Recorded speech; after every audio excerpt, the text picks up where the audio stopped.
Bonsoir, bienvenue dans ce nouveau numéro de Via Cultura. Au confluent de l'art, de l'artisanat, des évolutions sociologiques et technologiques, il est une discipline mal connue du grand public en France. Je veux parler du design. Je dis en France car ce n'est pas tout à fait le cas au Japon, en Allemagne, en Suède ou tout près de nous, en Italie. Le design fait partie intégrante de la culture de ces pays, véritable facteur de différenciation et d'innovation dans un marché mondial. Questionnant les usages, tissant des liens avec les filières et les métiers, redéfinissant les modes de production, il y est aussi considéré comme un levier essentiel de croissance économique, une source de valeur ajoutée et de création de richesses. La France est donc à la traîne dans ce domaine et la Corse plus encore. Pourtant, ses savoir-faire et ses richesses naturelles en font un terrain de jeu potentiellement fertile pour les designers. Comment faire de l'île une terre de design et offrir ainsi de nouvelles perspectives à nos ressources et nos métiers? Eh bien, en nous tournant vers l'Université de Corse, par exemple. Vanina Bernard-Léogne, bonsoir. Vous êtes directrice de la Fondation de l'Université de Corse et dans ce cadre, vous venez de mettre sur pied une résidence baptisée Fabrica Design. Vous allez nous en parler. Face à vous, un chroniqueur et libraire parfaitement profilé. Ça commence bien. Sébastien Bonifay, bonsoir. Ça va? Ça va super. Alors, Vanina Bernard-Léogne, la Fondation de Corse a été créée il y a 4 ans. Elle est à l'origine de plusieurs réalisations, comme la création d'une chaire sur le paysage et l'architecture. Fabrica Design est donc votre nouveau projet. Pourquoi vous êtes tourné vers le design? En quoi est-ce que ça correspondait à la philosophie, je dirais, de la Fondation que vous dirigez? Alors, l'introduction, déjà, je pense, portait bien les enjeux d'une discipline pareille. Et après, il se trouve que du côté de la Fondation de l'Université, on a comme mission principale un rapprochement avec, on va dire, les acteurs économiques de l'île et l'ambition de permettre à l'université de contribuer au développement territorial. Alors évidemment, l'université le fait déjà, en formant des ressources, en faisant de la recherche, mais l'idée, c'est que la Fondation part sur des projets plus concrets, avec une dimension plus opérationnelle et sur un relatif court terme. Et du coup, effectivement, tout ce que vous disiez sur cette discipline qui permet de convertir une tradition en voilà, un nouveau potentiel créatif et une économie productive, forcément, nous a plu. Et pourquoi le design? Puisqu'on le disait, vous aviez créé une chaire d'architecture sur architecture et paysage. Pourquoi ne pas avoir créé une résidence autour de l'architecture, quoi? Alors, on était peut-être davantage dans le cadre de chaires sur une partie encore plus théorique, avec quelques petites mises en œuvre, mais avec des périmètres un petit peu plus mesurés. Ce qui se passe avec l'architecture et le paysagisme, c'est que ce sont souvent des commandes de collectivités publiques. Et là, on avait envie, en fait, d'évoquer une discipline qui pouvait servir directement les acteurs économiques ou les particuliers. Parce qu'en termes de consommation, du coup, le design, on en est tous potentiellement consommateurs. Et d'ailleurs, c'est pas potentiellement, on en est tous consommateurs. Des objets du quotidien dont on n'aurait même pas à l'idée qu'ils sont designés, en fait, le sont, quoi. On est tous rentrés dans des écoles avec une petite chaise qui est là depuis plus de 50 ans. C'est la chaise Mula et c'est un objet designé. Donc voilà, les consommateurs sont innombrables. Et c'est un, voilà, est-ce qu'il y avait aussi une raison un peu plus triviale de coût, je dirais, de budget? Là, vous disposez d'un budget de 20 000 € pour cette résidence. Vous appuyez aussi sur des problématiques. Non, mais de toute façon, c'est une réalité pour une fondation. Exactement. On n'avait pas tout de suite les moyens de construire un bâtiment avec un concours d'archi, comme la fondation LVMH qui vient d'être inaugurée à Paris, par exemple. Donc, ce sera peut-être un horizon. On vous le souhaite. Là, moi aussi, peut-être pour mes successeurs. Et on le souhaite pour la Corse, en général.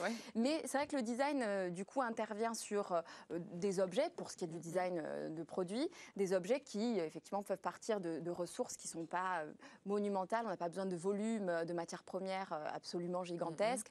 Donc, c'était plus maîtrisable. En effet, il y avait aussi cette dimension opérationnelle. Alors, vous avez lancé un appel à candidature. Comment est-ce que vous avez libellé, je dirais, quel était le cahier des charges? Alors du coup, il fallait effectivement que ce soit très spécifique au territoire. Ça, c'était d'une part notre ambition, elle est là. Il faut que ce soit utile au territoire, aux acteurs, à la ressource, à la société en général qui doit pouvoir comprendre les enjeux. Et puis, à notre avis, c'était aussi notre atout. C'est-à-dire que du coup, si on faisait une résidence un peu lambda, sans attirer le designer sur ce que le territoire allait pouvoir lui offrir en termes de matières premières spécifiques, de savoir-faire, là aussi singulier, etc. Je pense qu'on aurait été un peu noyé. Alors on s'est dit qu'on avait effectivement cette carte à jouer. Et il semble que ça ait marché. Alors, c'était pas, le choix du designer ne reposait pas uniquement sur le CV, mais déjà sur un projet. Donc, lui avait déjà réfléchi de son côté sur ce qu'il allait pouvoir tirer de ce que la Corse avait à offrir, en fait. C'était un entre-deux. Alors effectivement, c'était d'ailleurs toute la difficulté pour nous et pour les candidats, parce qu'on ne voulait pas complètement fermer sur le choix sur un objet, c'est-à-dire que du coup, on pouvait nous pendre à l'autre bout du monde un projet en bois qui n'avait rien à voir avec les acteurs de la filière, la ressource et ce qu'il allait se passer pendant la résidence. Et en même temps, il fallait qu'on choisisse sur autre chose que le CV. Et du coup, ce qui nous a guidés, c'est le processus de création que les candidats ont essayé d'évoquer dans leurs réponses. C'est-à-dire comment ils allaient mettre à profit le temps de la résidence, qui est quand même long, puisque ça va être minimum 5 mois. Comment ils allaient profiter de ces 5 mois pour aller voir l'ensemble des acteurs, ébénistes, menuisiers, scieurs, se rapprocher aussi des essences de bois elles-mêmes, etc. Alors, vous venez de le dire, justement, dans le cahier des charges, il est prévu que le travail soit fait sur le bois. C'est le matériau qui a été désigné cette année. Pourquoi le bois, justement ? Alors, c'est vrai que ça a été une question. Dans un premier temps, on a imaginé plusieurs choses, mais ça, c'était un peu abstraitement. On s'était même imaginé, dans un premier temps, faire 2 résidences par an sur 2 matériaux différents, pierre, textile, bois, recyclable, etc. Puis du coup, on a zoomé en se disant, déjà, un matériau par an, ce sera bien assez. Et le bois, on avait une petite antériorité de projet qui n'avait pas complètement abouti. On avait fait une journée d'études sur le bois, donc on connaissait un petit peu les acteurs de la filière. Et puis, en dépit des difficultés de cette filière, elle est quand même structurée. Il y a une interpro qui essaye de rassembler des acteurs à la fois, on va dire, du matériau forestier, de la première transformation, de la deuxième transformation. Donc, pour nous, c'était quand même un interlocuteur constitué. Et puis, il faut le dire, c'est aussi une filière qui connaît quelques difficultés, on va le voir, car la Corse est certes l'île la plus boisée de Méditerranée, atteignant des taux 2 fois supérieurs à la moyenne nationale, mais la ressource est peu exploitée et malgré, vous le disiez, l'existence d'une filière structurée en interprofession. Voyez ce reportage d'Antoine Albertine et Daniel Bansard. Article 39, forêt communale de Nogent. Des dizaines de lots de bois à vendre, hêtres et surtout pin laricho, une essence très recherchée. Pour l'Office national des forêts, la vente annuelle est moins l'occasion de faire du profit que d'entretenir la forêt. Coupe secondaire. Quand on parle de sylviculture, bien entendu, si on parle que de la vente de bois, les gens confondent facilement et disent ils vendent du bois et coupent les arbres parce que ça rapporte de l'argent. Non, ça paraît contradictoire, mais on coupe des arbres pour que la forêt vive mieux. Est-ce qu'après réflexion, il y a des gens qui veulent faire une offre ? Une interrogation sans réponse car à Corté, un seul lot a trouvé preneur, du bois de chauffage dans la forêt de Christinach, prix 2 700 €. Bien maigre bénéfice pour l'Office national des forêts. Pas d'acheteurs pour le reste et pourtant, les professionnels ne veulent pas parler du crise du secteur, mais de sa nécessaire amélioration. Il y a à peu près 20 millions d'euros de bois qui sont importés chaque année en Corse. Il faut arriver à ce que ce bois qui soit importé soit petit à petit remplacé par du bois local. Car 46% de la surface de la Corse est couverte de forêts, mais une grande partie du bois reste importé et certains acteurs de la filière sont à la peine. Avec ses 12 emplois, la scierie de Sainte-Marie-Siquet vient de fermer ses portes. Un arrêté municipal d'un village voisin limite la circulation des camions de transport de bois. Son propriétaire était présent à la vente de Corté, il n'a rien acheté. Pour une raison très simple, c'est que jusqu'à fin septembre, nous espérions pouvoir continuer l'exploitation de la scierie et surtout développer certains projets qui y étaient liés pour pouvoir assurer l'activité, les emplois sur place. Aujourd'hui, ces conditions ne sont plus réunies et malheureusement, on a été obligé de prendre cette décision. D'après le plan régional de développement forestier de la Corse, 100 000 mètres cubes de bois seraient exploités chaque année dans l'île, soit environ 10% seulement du potentiel offert par la forêt. Alors, Vanina Bernard-Léoni, on l'a vu, la filière bois connaît des difficultés. Ses principaux débouchés aujourd'hui sont la construction et l'énergie. Est-ce que le design pourrait devenir un nouveau débouché ou est-ce que c'est simplement un laboratoire, je dirais, ce que vous initiez pour faire évoluer les techniques, les méthodes de production et engendrer, in fine, une modernisation de la filière ? Moi, je pense que l'intuition est bonne. On ne peut évidemment pas faire un pari complet sur cette aventure, mais on peut quand même effectivement se dire qu'il y a quelque chose d'astucieux. C'est-à-dire qu'il y a une matière première avec en plus des vertus, on en parlera, mais le perlari, tu vois, en termes de matériaux, une solidité particulière. Enfin, je veux dire, on a des essences de grande qualité.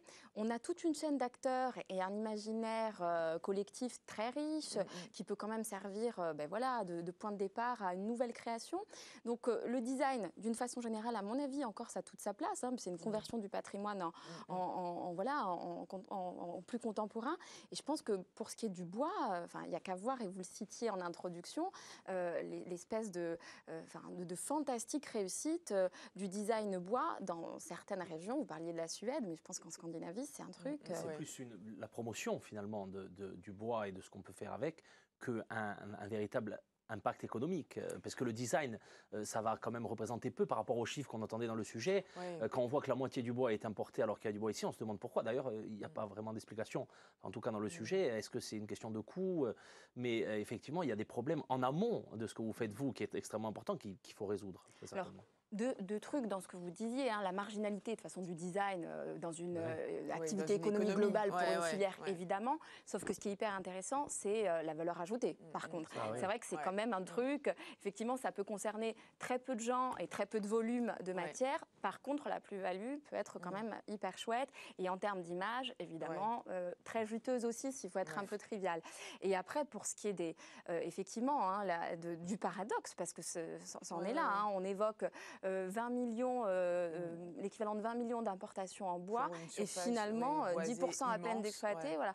Donc là, il y a eu certainement des problèmes en termes d'outils de production, des habitudes, peut-être aussi un petit peu de frilosité de la part des acteurs qui n'y croient pas ou plus. Donc effectivement, tout à l'heure, vous me demandiez pourquoi travailler avec la filière bois. Je pense qu'elle a aussi besoin d'avoir quelques petites victoires, quelques petites conquêtes, même symboliques. Est-ce qu'il y a une demande de la part des acteurs qui sont venus vous voir Effectivement, moi au départ, c'est vrai que voilà, c'est l'Interpro qui était venu il y a déjà un petit moment en me disant mais tiens, il faudrait qu'on fasse quelque chose, à la fois pour la formation sur les métiers du bois, une formation un peu supérieure, etc.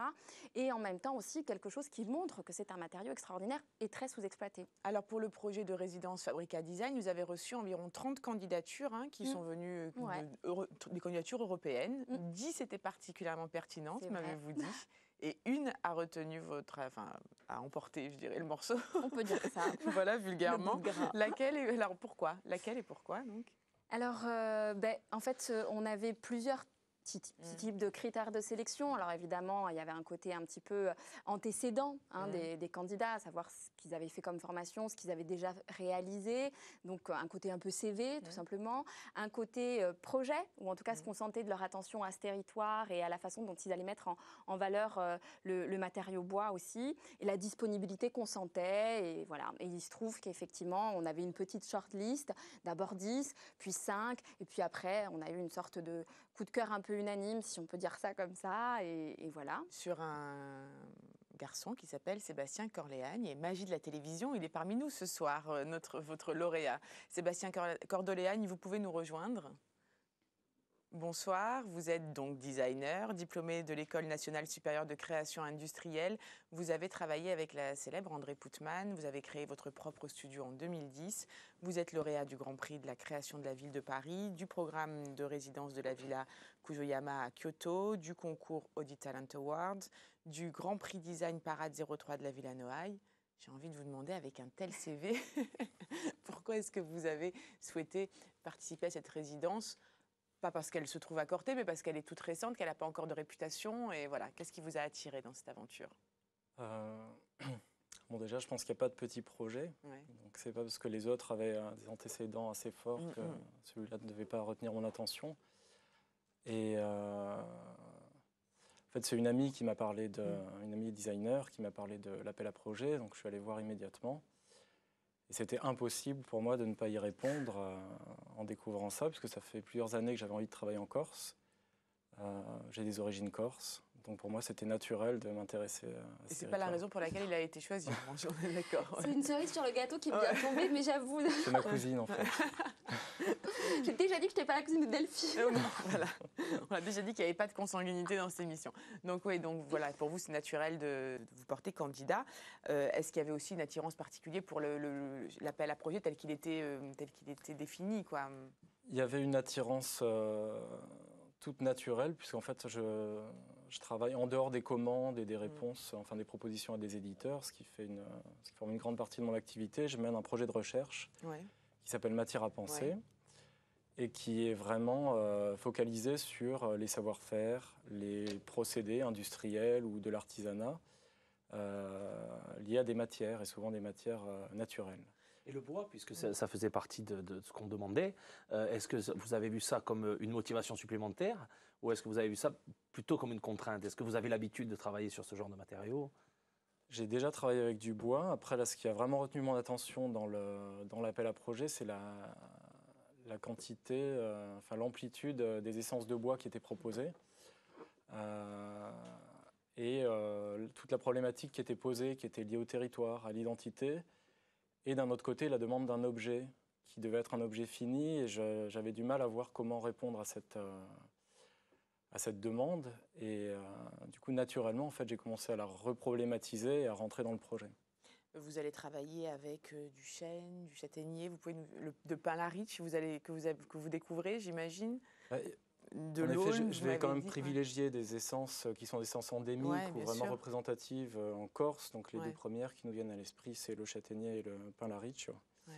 Ce qui ne signifie pas que je ne vais pas travailler avec d'autres essences, mais ça va être... Oui, parce que vous me parliez même en préparant cette émission du genévrier ou de l'arbousier dont on pourrait penser que leur exploitation, c'est de tout petits arbres, quoi, que leur exploitation est beaucoup plus difficile, mais en design, c'est possible, justement. Oui, et c'est des essences plutôt utilisées en coutellerie, et des essences qui sont assez dures, et du coup qui peuvent avoir un intérêt en étant liées à d'autres essences, en fait, pour venir faire des assemblages. Vous avez une idée de vers quoi vous allez vous diriger déjà en matière de produits finis, je veux dire. Alors, ce qui s'est passé en fait, comme je reçois cet appel à candidature, je suis d'origine corse, je connais un peu la Corse, mais je ne suis pas en Corse, donc je suis de l'extérieur. Et j'ai essayé de mettre ça à profit pour établir des sortes de projets fictifs, puisqu'en fait, il fallait quand même répondre et rentrer dans le projet sans vraiment y être, alors que tout l'enjeu, c'était de venir en résidence. Donc j'ai trouvé ça intéressant de me dire qu'est-ce que je fais si je suis en coulisses et que je dois juste faire le projet. Donc la projection de ce qu'on va faire en passant à la réalité. Et donc j'ai commencé à cartographier, je dirais, des possibilités en travaillant purement sur les essences et le caractère de l'essence, en travaillant sur des formes très élémentaires. En essayant d'associer des essences, de travailler sur un bois plus un autre matériau, en l'occurrence le cuir, puisque je me suis dit qu'il y a des vaches en Corse aussi, du coup ça me paraissait faire sens. Mais c'était toute cette approche avec les clichés qu'elle peut comporter, mais que je trouvais intéressante en étant à l'extérieur et en faisant ce que je me permettrais plus forcément en étant sur place. Et en fait, au départ, le projet appelait à la réalisation d'un seul produit. Vous allez proposer une gamme de produits, fort de cette cartographie que vous avez établie. Justement, ça vous encourage justement à proposer à la fin de la résidence toute une gamme de produits, c'est ça? En fait, je propose 5 postures de travail, qui sont celles que j'ai citées. Enfin, j'en ai cité 4, il y en a une 5e. Et au travers de ces postures de travail... Est la 5e, je peux la citer, vous me l'avez dit, c'est l'extrapolation d'une singularité culturelle, comme la porte en arête de poisson, très répandue en Corse, par exemple, qu'on voit dans cet ouvrage.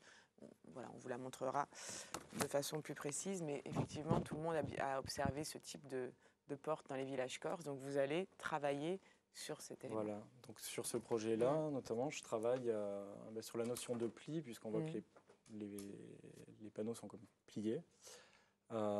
Ici, on est dans 2 dimensions, dans une forme plane. Donc, qu'est-ce qui se passe si je crée du pli avec du bois?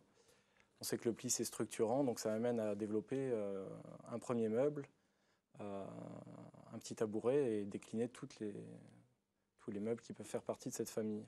Donc, en fait, à partir des 5 territoires, de 5 postures de création que j'ai déterminées, je propose 5 gammes d'objets qui vont de petits objets de la table jusqu'à des objets beaucoup plus grands de mobilier. Alors, par exemple, vous vous intéressez à des processus très très simples en atelier, des fois avec un seul instrument, ce que vous allez faire par exemple pour des objets à usage alimentaire. Pourquoi pourquoi aller vers cette simplicité, vers ces savoir-faire, je dirais, ancestraux on peut penser qu'aujourd'hui le design fait appel à des technologies ultra modernes, et vous, ce qui vous intéresse, au contraire, c'est ces savoir-faire. Alors c'est vrai, en fait, je trouve qu'il y avait besoin de positionner justement parce que design, c'est un mot qui est énormément utilisé. Et quand on pense à design, on pense surtout à une forme finie, la forme qu'on voit souvent dans les magazines ou qu'on s'offre pour chez soi. Mais le design, c'est vrai que c'est les deux bouts de la chaîne, ça va vraiment même de l'extraction de la matière première jusqu'à l'objet usuel. Et ici, d'autant plus, dans la manière de poser le projet, on doit faire attention à tout ce processus. Et au-delà de ça, donc, je me devais de regarder quelle est cette identité corse, je dirais cette identité qui fait partie de l'histoire et cette identité à venir. Et en regardant les arts populaires, je me suis aperçu rapidement, ou même dans l'architecture séculaire, il y a je trouve une force qui vient de la brutalité parfois des assemblages, qui sont d'une extrême simplicité, ce qui rend la construction des objets lisibles sans devenir indigente. Et en fait, c'est une notion qui m'intéresse énormément. Et à ça s'ajoutait une autre volonté, qui est la volonté de travailler sur des objets transgénérationnels, c'est-à-dire des objets, voilà, le banc ou la commode de la grand-mère, finalement, est toujours utilisé, même si les utilisations peuvent être légèrement décalées. Et j'ai envie de travailler dans ce sens, de manière assez durable, et pas forcément aller vers des usages ultra contemporains. Vanina Bernard-Léogne, est-ce que les objets, donc il y aura une série de prototypes qui va être produit, pour lesquels la Fondation va payer la réalisation de ces prototypes, est-ce qu'ils vont être édités, comme on dit en design? Est-ce que vous pensez qu'un jour ils seront produits en série? Moi, je ne peux que croiser les doigts sur cette partie-là. Effectivement, mon rôle consiste, enfin, le rôle de la Fondation et du projet consiste à impulser, on va dire, tout ça. Donc, on va arriver, nous, jusqu'au prototype, avec effectivement un dialogue de tous les jours, presque, avec la filière bois, donc des acteurs économiques, qui, eux, j'espère, ensuite, vont pouvoir aller plus loin, mais directement avec le designer. C'est-à-dire qu'après, moi, je sors. Moi, j'ai été là pour les accoquiner, faire en sorte que, ben voilà, il se passe plein de choses, que ce soit le plus fécond possible. Et puis après, si les prototypes séduisent, que du coup, en face, il y a effectivement un sentiment qu'on peut y aller, qu'on peut investir, qu'il peut y avoir une coédition entre des éditeurs que Sébastien, pour le coup, connaît certainement mieux que nous, et des artisans sur place. C'est effectivement tout le souhait qu'on peut formuler. Mais mon rôle s'arrêtera avant. Très rapidement, vous avez le souhait de les voir éditer, ces objets J'ai très envie qu'ils existent, évidemment. Je pense que ce sera c'est l'objectif. Et qu'ils soient produits en Corse, c'est important, évidemment, j'imagine. C'est la base. Base. Merci beaucoup. Sébastien Bonifay, c'est à vous pour votre chronique littéraire, et nous sommes dans les temps ce soir. Alors, la semaine dernière, on a parlé très appréciez. Rapidement du Modiano qui était remis. Donc du prix Nobel de littérature. Tout le monde est content, la littérature française est extraordinaire. Et vous avez été dithyrambique à son égard. Pas du tout, je n'ai fait que dire ce que l'Académie du Nobel lui avait reconnu. Vous-même, vous disiez que c'était mérité. Et vous m'avez dit, oui, c'est mérité parce que c'est un écrivain qui, on peut effectivement le mériter, a une vraie cohérence. Il a une œuvre qui a une vraie cohérence, qui dure depuis 38 ou 39 livres, et il creuse sans arrêt le même sillon, et c'est un écrivain qui a une voix originale. Maintenant, on va parler du dernier livre qui s'appelle « Pour que tu ne te perdes pas dans le quartier », et qui est sorti il y a quelques semaines à peine. Donc le timing est parfait par rapport au prix Nobel de littérature. C'est un livre, déjà le titre le résume parfaitement. C'est un livre qui... Non, c'est pas suspect, je ne savais pas, personne ne le savait. Bon, le livre était prévu pour sortir depuis très longtemps. Il sort un livre presque tous les ans, donc ne voyez pas le mal partout, Delphine. Mais c'est un livre qui représente extrêmement l'œuvre de Patrick Modiano, parce qu'il y a toutes ses obsessions. Et l'obsession qui lui a valu la reconnaissance du Nobel, comme les jurys du prix Nobel l'ont dit, c'est son travail sur la mémoire. C'est un livre qui commence avec un écrivain, on suit un écrivain d'un certain âge qui, on va s'en apercevoir très vite, a voulu refouler au fond de sa mémoire tout un pan de sa jeunesse et de son enfance. Et comme souvent chez Modiano, c'est à la suite d'un hasard, un carnet d'adresses perdues, un rendez-vous dans un café, une menace sourde, qu'il va devoir faire un travail sur ce passé et faire rejaillir ce qu'il avait voulu enfouir. Alors, évidemment, c'est un livre qui est symptomatique du travail de Patrick Modiano. Maintenant, je dois dire la vérité, il m'a ennuyé profondément. Il fait 140 pages et je dois avouer que je ne suis pas du tout sensible à ce que l'on appelle communément la petite musique de Modiano. Et comme disait un ami à moi, la petite musique, ça devient vite une rengaine. Et là, c'est un peu toujours la même chose. En plus, il a une vision...